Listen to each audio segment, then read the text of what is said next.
शाहजेब जलाई साहब, ये अमेरिका के अंदर करारदादें पास होना वो किसी तरह से मदद देगा पाकिस्तान में ऑपोजिशन को, बिलखुसूस पीटीआई को, या ऑपोजिशन का स्ट्रॉन्ग अंदाज में यकजा होना ही फायदा देगा? और आज के जो बयानात आपके सामने हमने रखे कामरान मुर्तज़ा साहब और बैरिस्टर गौहर साहब के, ये इन दोनों के दरमियान बुनियादी सतह पे ट्रस्ट का, एतमाद का फुकदान नहीं जाहिर कर रहे? आपको कोई इत्तेहाद बनता हुआ नजर आ रहा है? अबसा हिज़्ब इख्तिलाफ के अंदर भी बहुत बड़ा इख्तिलाफ है जो कि खुल के सामने आ रहा है इस तरह के बयानात से।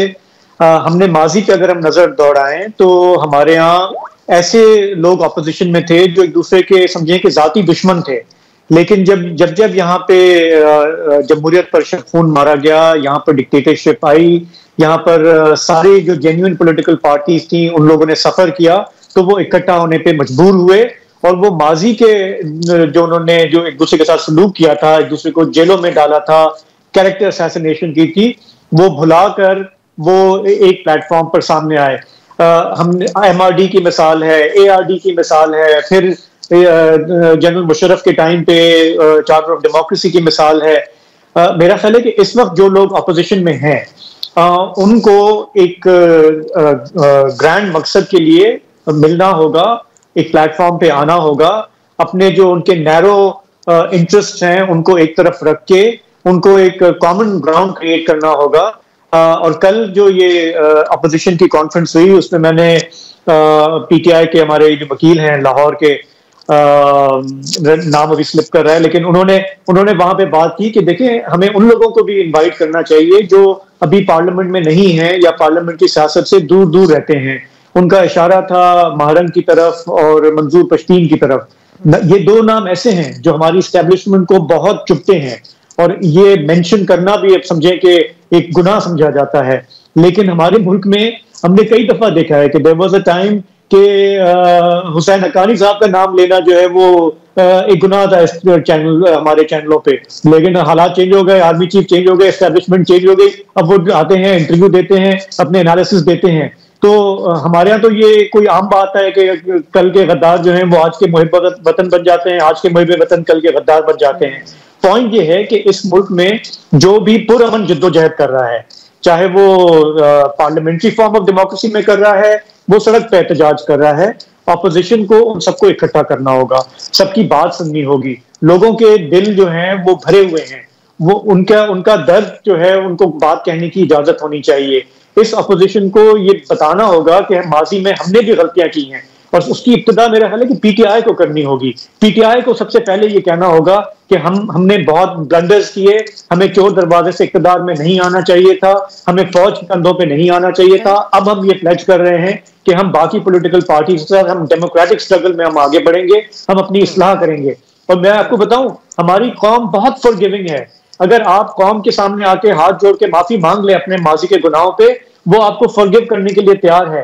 इमरान खान साहब का अब भी बड़ा चार्म है, पीटीआई की अब भी बड़ी फॉलोइंग है, जेयूआई की बिल्कुल स्ट्रीट पावर है, सिंध के अंदर एक अनरेस्ट है जो उबल रहा है, उसे भी मिलाने की जरूरत है, लेजिटिमाइज करने की जरूरत है जो कंसर्न्स हैं, तब ये ऑपोजिशन आगे बढ़ सकती है। This is the need of the hour. आप एक ओपन फील्ड ना दें इनको। इस वक्त जो हाइब्रिड रजीम चल रही है ये मुल्क का और नुकसान करेंगे।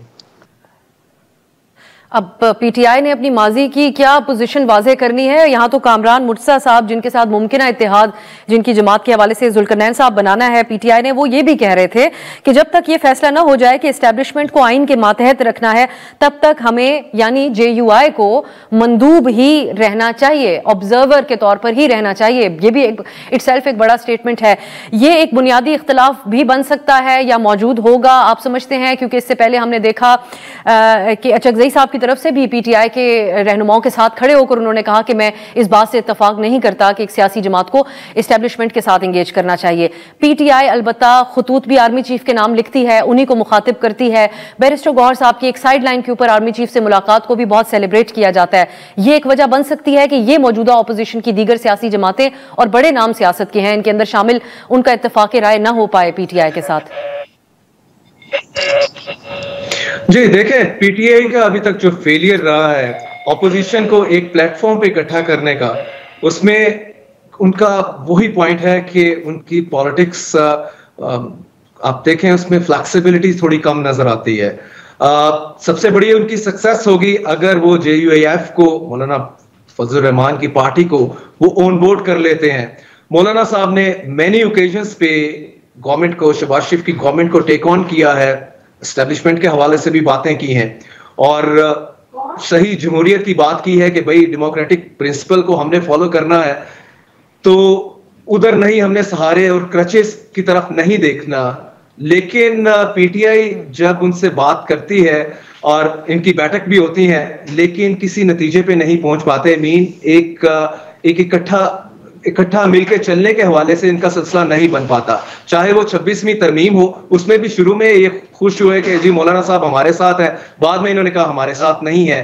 अब भी ये उनके साथ जाते हैं और आई डोंट नो कि वो वाली बात भी आ जाती है कि PTI के अंदर जो लोग हैं वो कितने इस चीज को लेके सिंसियर हैं कि हमने वाकई मौलाना साहब को ऑन बोर्ड करना है, या कि इसके अंदर भी कुछ एलिमेंट है जो को उनकी कोशिश है कि मौलाना साहब इनके साथ ना बैठ पाए। At the end of the day आपके सामने जब PDM भी बनी तो ड्राइविंग सीट के ऊपर मौलाना साहब भी थे, क्योंकि उनके पास बड़ी स्ट्रॉन्ग स्ट्रीट फोर्स है, स्ट्रीट पावर है, जिसको जो ताकतवर हल्के हैं वो अकाउंट फॉर करते हैं या उसको लेके थोड़ा सा उनका कंसर्न रहता है, परेशानी का आलम भी रहता है इन दैट वे कि अगर मौलाना साहब लीड किया तो इनको रोकना।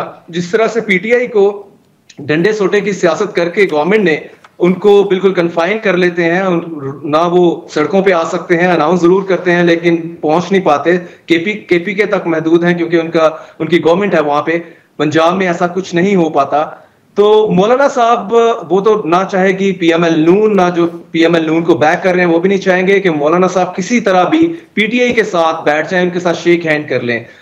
तो PTI के पर्सपेक्टिव में अगर देखा जाए, इमरान खान साहब के पॉइंट ऑफ व्यू से देखा जाए तो सबसे बड़ी इनकी विन विन सिचुएशन होगी कि अगर मौलाना साहब को ये बिठाएं और बिठा के इनको ड्राइविंग सीट दें और यही आगे वो पूरा अपोजिशन अलायंस को ड्राइव करेंगे और आगे जितना भी गवर्नमेंट को टफ टाइम देना है यही अलायंस दे पाएगा।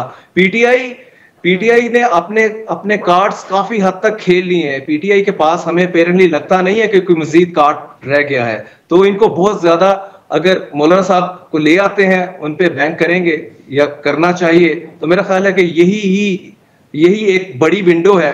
अगर ये इस मौलाना साहब को वू कर लेते हैं, ऑन बोर्ड कर लेते हैं, तो it's gonna be a big success for PTI in weeks to come, in months to come की पॉलिटिक्स में।